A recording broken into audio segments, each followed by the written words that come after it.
Hola, este video se trata de la prueba de Duncan, pero antes de llegar a ese tema, les vamos a hablar un poco de algo que deben saber antes de eso, que son las comparaciones múltiples de medias. Se deben estar preguntando, ¿por qué me van a hablar de las comparaciones múltiples de medias si el video dice prueba de Duncan? Pues, porque la prueba de Duncan tiene que ver exactamente con esto. Tenemos un problema, que es que ANOVA solo resuelve la pregunta planteada en la hipótesis nula, si las medias estimadas son iguales o no. Si nuestra probabilidad f es mayor a 0.05, no tenemos ningún problema porque la hipótesis nula no es rechazada y por lo tanto las medias son iguales. Pero, si el valor obtenido de f tiene una probabilidad menor a 0.05, entonces sí rechazamos nuestra hipótesis nula, lo que quiere decir que al menos una de nuestras medias es diferente. Pero ¿cómo podemos saber cuál de nuestras medias es la diferente? En el caso más simple, tenemos que en nuestra hipótesis nula todas las medias son iguales, y existen cuatro opciones: que todas las medias sean diferentes entre sí, que la primera y la segunda sean iguales y la tercera sea diferente, la primera y la tercera iguales, la segunda diferente, o que la segunda y la tercera sean iguales y la primera diferente.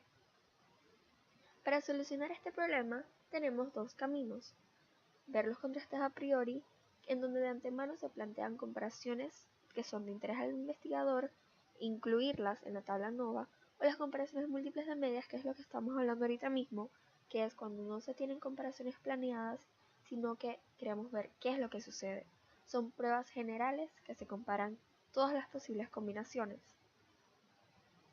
Lo que no debemos hacer es hacer todas las pruebas de T entre las medias para solucionar el problema, porque si hacemos esto caemos en una situación en donde la significancia de la prueba es diluida, por lo que si trabajamos al 0.05 de confianza y queremos hacer pruebas, trabajamos con cada una al 0.017. Por eso, existen pruebas de comparaciones múltiples de medias, que son procedimientos, pequeñas pruebas de hipótesis hechas para solucionar este problema del que hablamos al inicio. Existen una gran cantidad, como la prueba de Tukey, el método de diferencia mínima de Fisher, la prueba de rango múltiple de Duncan, que es en la que nos estamos basando en este video, Newman-Hughes, HSU y Schiffy. Ahora, entraremos un poco más a fondo. Vamos ahí a continuación. La prueba de Duncan fue desarrollada en 1951 por Duncan. Es una de las pruebas de comparaciones entre pares utilizadas para comparar todos los pares de medias. Lastimosamente ya no es llamada prueba de Duncan, sino que Duncan la llamó posteriormente como el nuevo método de rango múltiple de Duncan. Esta prueba no requiere de una prueba previa de F, como sucede con DMS, o sea que, aun sin ser significativa, la prueba F puede llevarse a cabo. Es utilizada para determinar la diferencia entre pares de medias luego de que se ha rechazado la hipótesis nula en el análisis de varianza. Sirve para probar todas las diferencias posibles entre medias de tratamientos de una experiencia. Resulta complicado, pues deben calcular tantas diferencias límites de significación como grados de libertad de tratamientos. A continuación veremos la fórmula para calcular nuestra prueba de Duncan. Este procedimiento usa los valores de la tabla T9 que pueden encontrar en cualquiera de los libros y consiste en calcular varios rangos, que Duncan los llama rangos significativos mínimos dados por la siguiente fórmula. La restricción es que el igual número de repeticiones en tratamientos, donde vemos que nuestra alfa es el nivel de significación y f es el número de grados de libertad del error. El procedimiento para realizar el cálculo es el siguiente. Primero debemos verificar que en el análisis de varianza la interacción sea significativa. Luego de eso, fijamos al azar un nivel de cualquiera de los dos factores, calculamos las medias, elaboramos el cuadro de rangos múltiples en forma ascendente o descendente, planteamos la hipótesis y regla de decisión, para luego calcular los comparadores de Duncan, en donde CME es el cuadrado medio del error experimental y la n es el número de réplicas. Debemos comparar las diferencias de medias de los niveles con el comparador de Duncan respectivo, y así llegamos a nuestra conclusión. Para concluir, podemos decir que la prueba de Duncan es utilizada para hacer comparaciones múltiples entre dos medias de tratamientos del experimento. Al número de repeticiones y tratamientos ser igual, los cálculos son más precisos que cuando se tiene diferente número de repeticiones por tratamiento. Existe un inconveniente cuando se cuenta con un alto número de tratamientos, porque el nivel de significancia alfa se modifica en función a ellos, y esta prueba nos permite comparar tratamientos no relacionados, es decir, todos los tratamientos contra todos a fin de establecer un orden de méritos. Ahora veremos unos ejemplos en SPSS y Excel. Pues bien, ahora que sabemos que es una prueba de Duncan, procedamos con un ejemplo. Aquí tenemos un diseño completamente al azar, con 3 niveles y sus respectivas variables de respuesta. Este diseño fue previamente analizado con una prueba ANOVA y se rechazó la hipótesis nula de que las medias eran iguales. Por lo tanto, con la prueba de Duncan comprobamos en qué niveles se diferencian. Lo primero que debemos hacer es sumar el total de variables de respuestas que tengamos por nivel.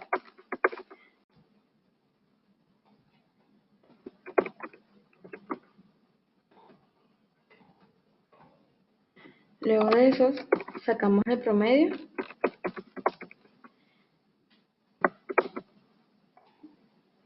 de las variables de respuesta que haya por cada condición.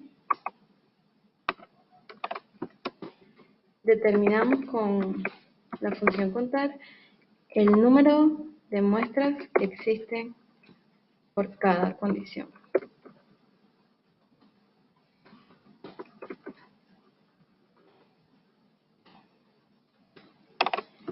Y por último, sacamos el total de muestras que existe en todo el diseño.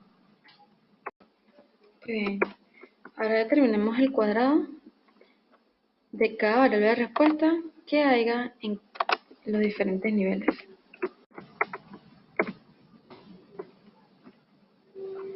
Replicamos el resultado para cada nivel y sumemos los cuadrados que hayan y realicemos una suma de los cuadrados que hayan en cada nivel.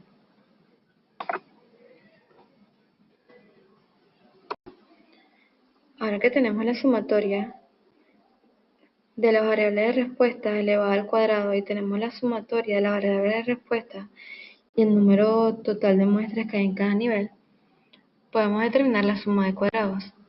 La suma de cuadrados viene siendo la sumatoria del cuadrado de la variable de respuesta menos la suma de las variables de respuesta elevada al cuadrado entre la raíz de n. Vendrá siendo los siguientes datos que ya hemos sacado anteriormente.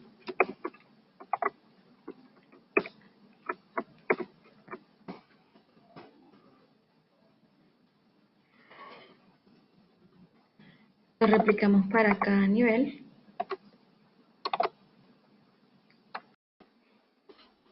Pues bien, ahora necesitamos ciertos valores para determinar el error estándar. Primero determinamos cuánto es la suma de la suma de cuadrados que hay por cada nivel. Luego, en el denominador tenemos K, que es el nivel que es la cantidad de tratamientos que hay en el diseño, y ya la variable n, que ya la conocemos, que es el número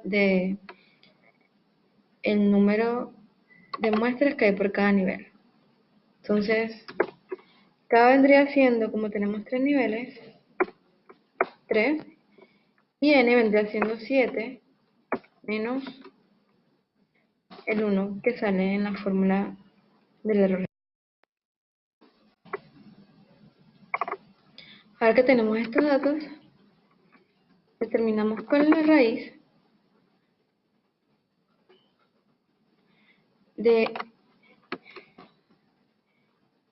la suma de cuadrados y el denominador de la fórmula, que vendría siendo 1.56. Ahora determinamos los grados de libertad con el número total de muestras que hay en todo el diseño, que es 21, menos K, que son la cantidad de niveles que hay, que son como hay 3 condiciones, entonces hay 3 niveles. Pues bien, proseguimos. El siguiente paso es encontrar el rango estandarizado menos significativo.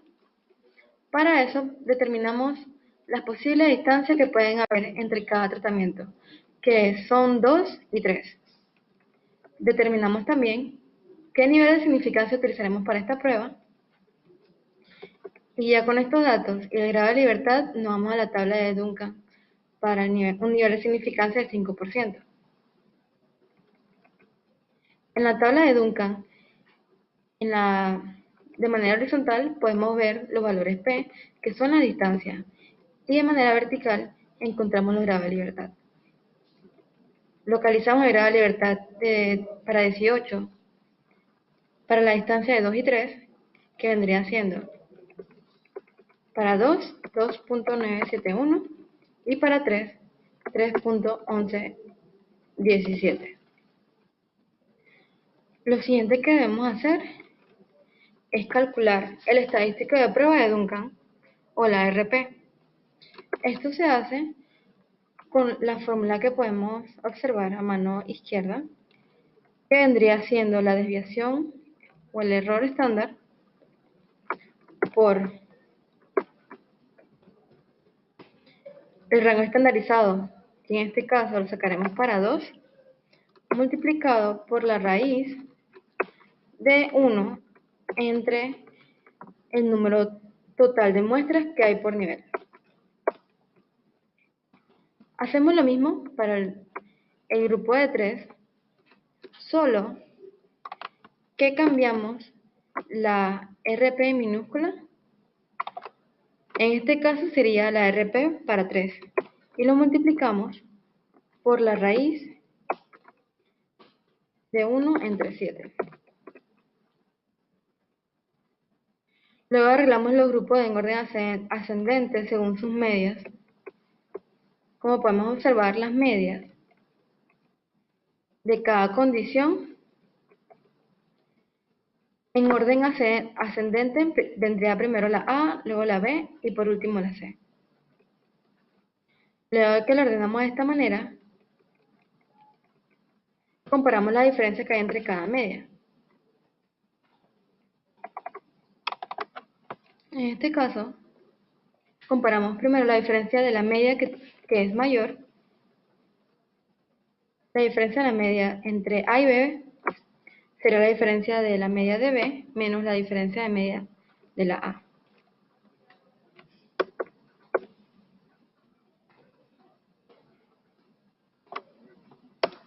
¿Qué nos daría una diferencia de 2? La diferencia de media de B y C sería la diferencia de media de C menos B, que vendría siendo 3.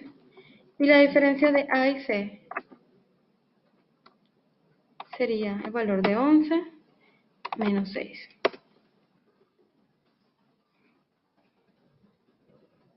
Por último,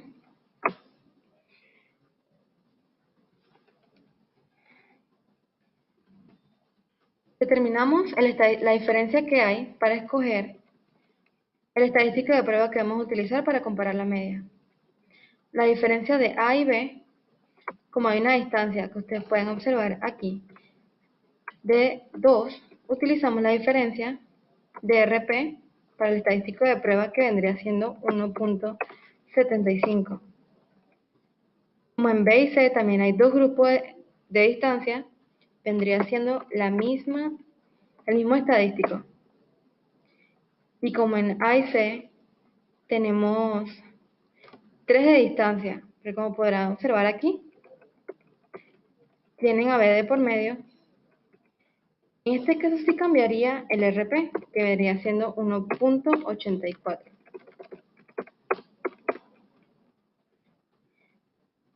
Ahora comparamos.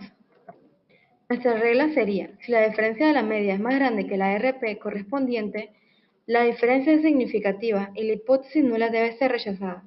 Si la diferencia de la media es menor que la RP correspondiente, la diferencia no es significativa y la hipótesis nula debe ser aceptada. Por lo tanto, podemos ver que la diferencia de media es más grande entre A y B. Por lo tanto, la diferencia es significativa. Entre B y C, la diferencia de media, de igual manera, es significativa. Al igual que en la diferencia de A y C. Bien, espero que hayan podido aprender cómo se realiza esta prueba en Excel. Continuaremos con un ejemplo en SPS. Ahora pasaremos a realizar nuestro ejemplo número 2 mediante la ayuda del programa estadístico SPSS. En este problema, la empresa Campos S.A. llevó a cabo un experimento para determinar el potencial agroindustrial de algunos de sus productos, en el cual se realizó un muestreo completamente al azar de las 5 variedades de tomate que producen. Luego de comprobar que su muestra cumple con los supuestos de normalidad, homocedasticidad e independencia, realizaron una ANOVA mediante el cual determinaron que sí existe una diferencia en el potencial agroindustrial de sus tomates, por lo cual ahora desean determinar cuáles de sus variedades difieren entre sí. Podemos observar la tabla de datos donde vemos las 5 variedades de tomate. Para poder agregar estos datos al programa estadístico, debemos colocar las variedades como números discretos. Por eso le asignamos valores de entre 1 y 5. Bien, ahora pasaremos al programa SPSS. Como pueden ver, agrupamos los datos en columnas dependiendo de los factores a los que corresponden. Para realizar la prueba de Duncan, debemos irnos a la pestaña Analizar. Aquí buscaremos Comparar medias, luego seleccionaremos ANOVA de un factor. Aquí pondremos nuestra variable dependiente o la variable respuesta en la lista de dependientes. Para nosotros es el peso del jugo en gramos. Nuestro factor de interés es la variedad de jugos. Este lo colocamos en la pestaña Factor. Para realizar la prueba de Duncan debemos irnos a la pestaña Post Hoc. Aquí seleccionaremos la prueba de Duncan y pondremos nuestro nivel de significación, que es de 0.05. Le daremos Continuar y Aceptar. Se nos va a cargar la página de respuestas. Aquí podemos ver el ANOVA que ya en este problema ha sido estudiado, y luego abajo podemos ver la prueba de Duncan con un nivel de significancia de 0.05. Aquí podemos ver 3 subcategorías en las cuales se agrupan los datos. Las medias de los datos para las variedades de jugo de 1, 5 y 4, según esta prueba, son iguales, ya que comparten la misma columna. No hay una significancia entre ellos. Luego, para las variedades 1 y 2, podemos ver que tampoco hay diferencia significativa entre sus medias. Y por último, la prueba 3, la variedad de jugo número 3, se encuentra en una columna sola. Por lo tanto, hay una diferencia significativa con respecto a las otras variedades de jugo. Podemos ver que se da un caso especial en la variedad de jugo número 1, ya que comparte 2 subcategorías. Por lo tanto, él estaría en una categoría en el medio. Bien, felicidades. Ahora sabes realizar la prueba de Duncan tanto en Excel como en SPSS.